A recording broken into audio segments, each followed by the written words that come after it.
So let's get to installing Hadoop. First, I'd like to just introduce Hadoop and some of the things it's useful for and what other things are in the Hadoop ecosystem.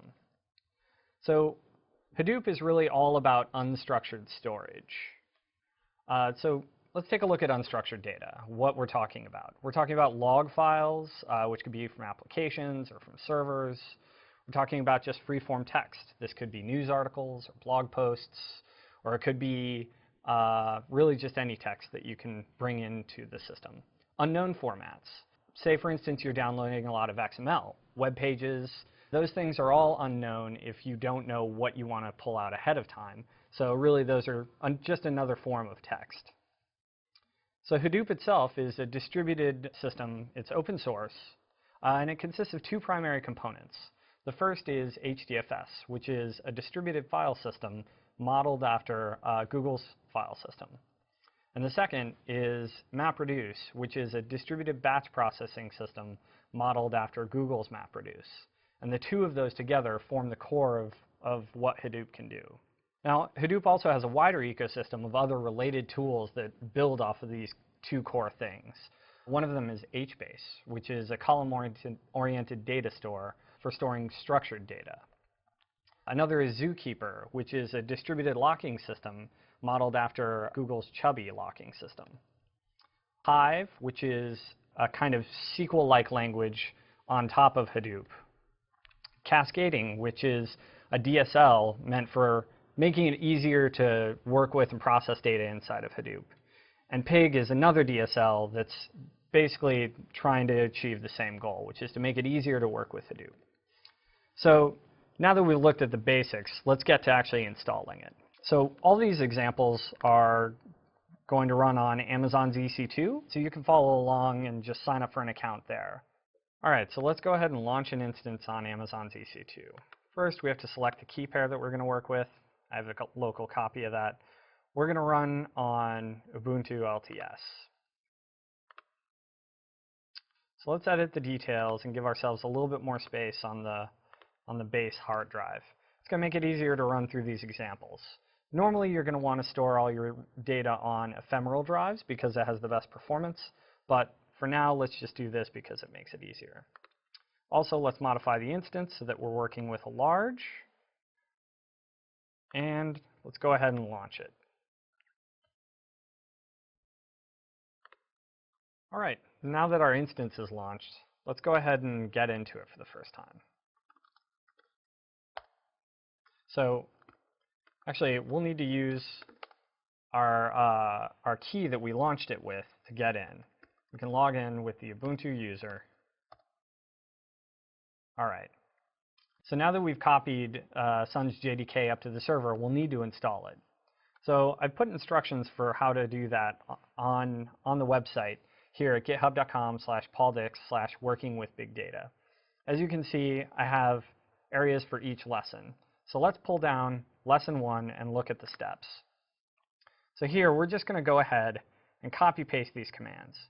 We'll need to extract the JDK first before we can install it. So here, we'll just do that first. Let's copy-paste that into the terminal.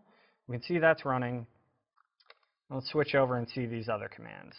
So now that we've extracted the JDK, let's copy it over into a system directory where we can start working with it. Now we have to tell the system to use this version of Java as opposed to another one. All right, now let's see if we're actually running the right version. Hold on, get that last command real quick.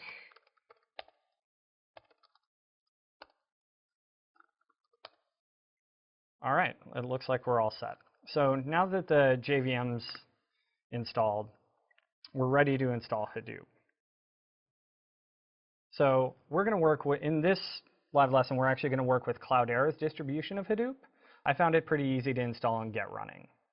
Another option is Hortonworks, or you can actually just run with vanilla Hadoop. So again, there are a bunch of basically install commands that go and get it, make it available for us. So first, we're going to install the package and go ahead and get it.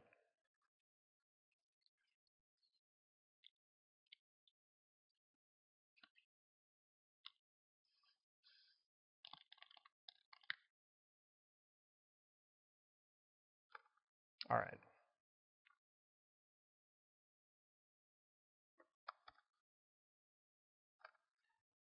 Now that the apt-get installation system knows where to find the Cloudera installation of Hadoop, we're ready to install it. So go over here, and we can see we'll just go as the root user, we'll set the Java home, and we'll install it. That's one thing to note, is that when you're installing Hadoop, you need to have the Java home environment variable set.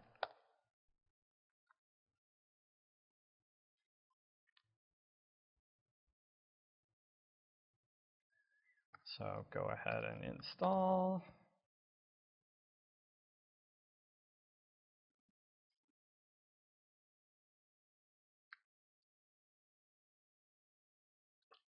Now, the version of Hadoop we're installing is actually a pseudo-distributed install. This means it's pseudo-distributed because we're actually only running it on one host. As I mentioned before, Hadoop is distributed, so it's meant to be run on many hosts. But to get through these examples, we want this pseudo-distributed mode. So it starts up all the Hadoop services on this single box. Now, one of the things we'll want to do now that Hadoop is installed is to actually go through and look at the configuration. Now, that's stored in this HDFS site file. So we can open that up in a text editor. And one thing you want to look for is the data directory. So here we can see right now that it's storing in var lib hadoop hdfs cache, the username. As I mentioned before, you wouldn't want to store this in the base directory. You'd actually want to store it in the ephemeral drive, which can be found on /mnt. But for this, we're just going to keep it there because we're not really worried about it. As I mentioned before, for Hadoop to run properly, you need to have the Java home environment variable set. Now, we're going to go ahead and update the Hadoop startup scripts to set that variable. So those can be found in a few different places. So we're going to edit the Hadoop config script first. So in here, we can just set it right here at the top of the file.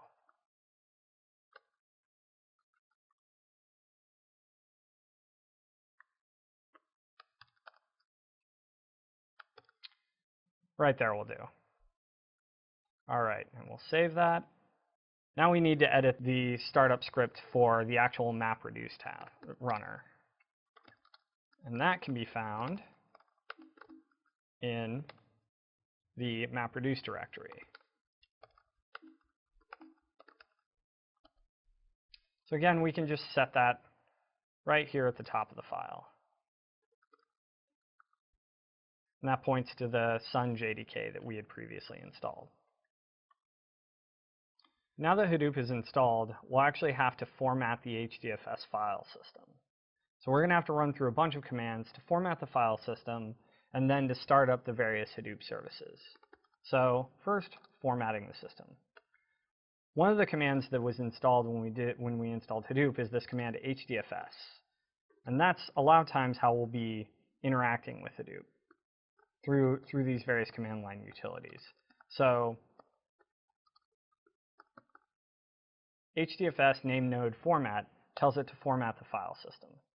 Now the name node is one of the services in the Hadoop system. So now that that's actually formatted, we can start up the various services. The first we'll want to start up is the name node. As we can see, it puts startup scripts here in initd. So start up the name node. Now there are two types of name nodes in a Hadoop system. There's the primary name node, and then there's, of course, the secondary name node. Normally you'd have them running on different servers, but in this case, since we're running in pseudo-distributed mode, we're going to have them all running on the same server.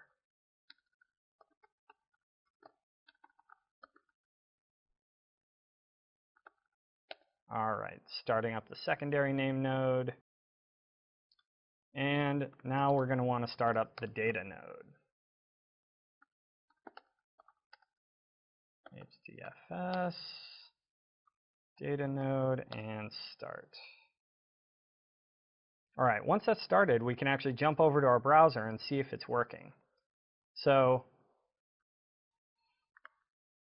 Let's get the public address of the server that we just started.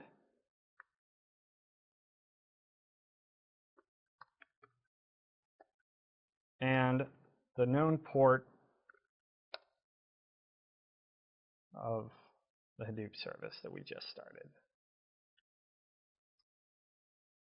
Oh, now it's actually not coming up, and that's probably because the port is blocked by default in EC2. All right, so we're going to have to edit the security settings for the group that our server is launched in. Here we can see it's in this security group, Quick Launch 0. So let's go over here, find Quick Launch 0. So here we've got Quick Launch 0. And let's go ahead and edit it to add those ports. So we want an inbound port. We don't need a range, we just need the specific port, which was 50070, and source, any source. So let's add that rule, apply the changes, and see if we can find that. All right, so there we go. We see the name node's active, and you can see a summary of some of the information about this cluster. You can see the capacity of it, and how much is used, and how much is remaining. And you can see the live nodes, the number of live nodes. All right, now that the name node's started, let's get to launching the other Hadoop services. First, we have to create the temp directory for Hadoop.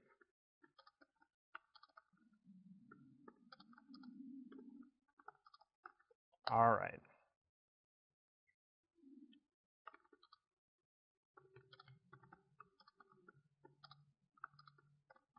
So these settings will set up the temp directory in HDFS, ensure that the right user can write to them.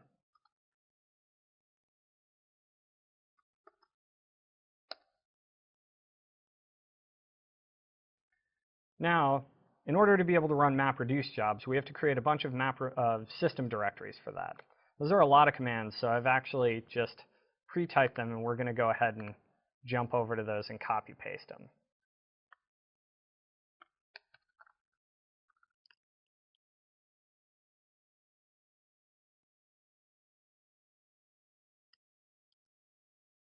All right, now that all those directories are created, we can verify the file structure.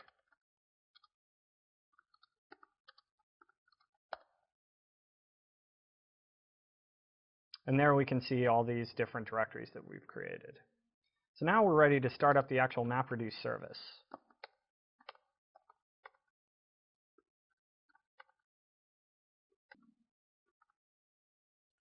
Now the first of the services we're going to start up is the job tracker. That's part of how Hadoop determines, how Hadoop knows what jobs are running and where. All right, and now we have to start up the task tracker.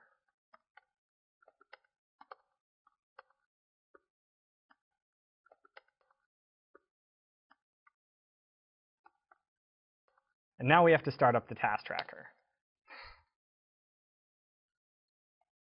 All right, now the task tracker, just like the name node, has service running so that you can go to it and check that it's actually running. So this one is actually running on port 50030.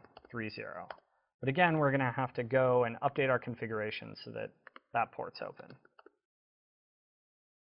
So we add that rule, apply the changes, and refresh the page to see that, yep, the job tracker is running. So here we can see the heap size and memory of the cluster, and that can be adjusted through the configurations. Obviously, it's dependent on how many nodes you have running. Here we see we have one node running, a map task capacity of 2, and a reduced task capacity of 2. I'll get into what those mean in the next part of the lesson. Now, in order to start copying files up into HDFS so that we'll be able to work with them in MapReduce tasks, we have to create directories so that users who will be running those tasks will actually be able to read those files and work with them. So let's create some directories for our Ubuntu user that we're logged in as.